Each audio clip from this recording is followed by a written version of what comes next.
Hello everyone, my name is Rekhansh Jain. I am a second year PhD student of IIT Jodhpur in Mathematics of Department. I am discussing the topic with my colleague Vikash Rathore, which is graph isomorphism in quasi-polynomial time. So before going to the quasi-polynomial time, first we will go to the graph isomorphism. So what is graph isomorphism? I'll talk about the fundamentals of graph isomorphism. First, I'll discuss the basic idea before going to the technical definition and properties. I'll try to make you understand by the examples, then we'll proceed further by the definitions. So, if I say, are these graphs isomorphic to each other? Those are drawn on the screen. So, these graphs are isomorphic to each other. These are not looked like these are isomorphic to. So, firstly, we have to see isomorphism clearly means similarity. As simple as that. Isomorphism means similarity. So they are not looking like they are similar. So we'll find out. So I say these two graphs are similar to each other. They are alike, but it may possible that the way of drawing these graphs is different, or maybe the names which are naming to the graphs are different. One thing we need to care that here we are studying graph theory, not geometry. So if someone says the length of edge of one graph is different from another graph, or angles between edges are different, so we do not talk about these things. Let us say example of acute angle triangle and right angle triangle. So both triangles are similar to each other or isomorphic to each other. So what is the logic of similarity? So I have written this definition to make you understand easily. So this definition says two graphs are said to be isomorphic if there are perhaps the same graph just drawn differently with different names. That is, they have identical behavior for any graph theoretical properties. So it is just saying that both the graphs should satisfy every property of graph isomorphism. What are the properties? These are like uh, the degree of vertices are should be same, total number of edges should be same, total number of vertices in the graphs should be same, or degree of vertex should be same. So in this graph, if we say uh, two vertices are with the degree 3 in the first graph, this is A and C, and in the second graph 1 and 2 vertex are with the degree 3. So two vertex with the 3 degrees are in the both the graphs, and two vertex are with 2 degree in the both the graphs. So we can say degrees of vertices and number of vertices and number of edges are same, because 5 edges in the first graph and 5 edges in the second graph. And there are lots of properties also, like coloring should be the same. If I say first graph should be colored with the two colors, so in the second graph also this graph should also be colored with the two colors. And planarity is like first graph is planar, then second graph should also be planar.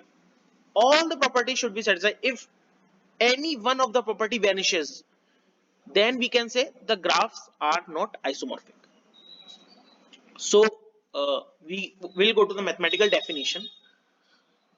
So two graphs G1 and G2 are said to be isomorphic if there is one-to-one correspondence between vertices and edges and incidence relation is preserved. So first, if you are not comfortable to understand functions, there is nothing to worry about. We just need to know some mathematical terms to take the functions.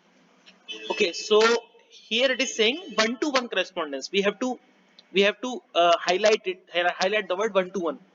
So one-to-one, what is one-to-one correspondence means? If I say that V1 in the first graph should be one to one has one to one correspondence with the V1 in the second graph, and V2 in the first graph has one-to-one correspondence with the uh, second graph in V2. So here we should see that V1, every vertex has degree 2 in the both the graphs. So we do not have any problem to say that V1 has one-to-one correspondence with V1, because in both the V1 degree is 2 only. If in the previous example, if I say B has one-to-one correspondence with 1, that is wrong, because B has degree 2 and 1 has degree 3. So this is wrong. A can be correspondence one to one with the one. So that is right. So we have to see these relations between the graphs, edges and vertices. So there should be one to one correspondence between vertices and edges. So we can find out it. So let's say V of G, V1, V2, V3, V4, V5 in the both the graphs, and edges of G also, even V1, E2, even E2, E3, E4 and E5. So two graphs both are the same, except for the labeling of their vertices are not considered different. I have previously said it that naming does not determine the isomorphism of the graphs. Naming can be different. That is not the thing. That is not any problem. So here these graphs are also isomorphic. uh, I say, uh, I have told you the V1 and V1, V2 and V2, we can correspondence one to one between these. So yeah, this is the standard definition. Let G and G dash be graphs with vertex sets VG and VG dash. There are two graphs G and G dash. So we are talking about the two graphs. Let G and G dash be graphs with vertex set VG and VG dash and edge sets EG and EG dash respectively. These are basically the functions. So G is isomorphic to G dash if and only if there exists one to one. If and only if means both the conditions should be true. Vice versa should also be true. So G is isomorphic to G dash if and only if there exists one to one correspondence. So we can say if there are given two graphs, if those have one to one correspondence, then G is isomorphic to G dash and vice versa. G is isomorphic to G dash, then there exists one to one correspondence. So here we have defined vertex function, that is G, V of G to Vg dash, and here we have defined H function, edge H function, which has E of G to Eg dash, that preserve the edge endpoint functions of G and G dash in the sense that for all V belongs to Vg and E belongs to Eg. So here is the isomorphism brief. Then there is theorem. The following are all isomorphic invariant of a graph G.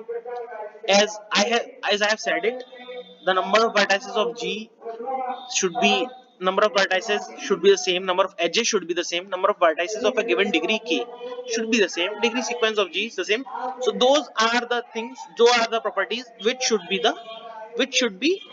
preserved. If any one of the property vanishes, then we can say G is not isomorphic to G dash. We'll go to isomorphic of graphs is an equivalence relation. Yeah, so there is a statement isomorphic of graphs is an equivalence relation. So we can prove it. It is very easy. So let's say we have G is a function of vertex and edges, G dash is a function of V dash and E dash, and G double dash is a third graph which is V double dash and E double dash. So these are the three graphs. So reflexive property says, as we know, G is isomorphic to G. Obviously, G is isomorphic to G. Same graph is also always isomorphic to G because it has same vertex, it has same edges, same number of degree of vertex, and same coloring, same planarity, same Hamilton circuit, same Euler circuit. So all these properties are same. So we can say G is isomorphic to G. And for symmetric, if G is isomorphic to G dash, then G dash is isomorphic to G. That is also a trivial condition. Transitive. So transitive property says if G is isomorphic to G dash and G dash is isomorphic to G double dash, then G is isomorphic to G double dash. So how can we take the intuition from this? If G is isomorphic to G dash, then G has all the properties of G dash and G dash all the properties of G. And G dash, it next statement it says that G dash is isomorphic to G double dash. Then G dash is isomorphic to G dash, and G dash has all the properties of G, and G dash has all the properties of G dash, then G has all the properties of G double dash, then we can say it follows transitive property. So we can say isomorphic of graph is an equivalence relation. So now my friend colleague Vikash Rathore will explain to you quasi polynomial time in graph isomorphism. Thank you so much.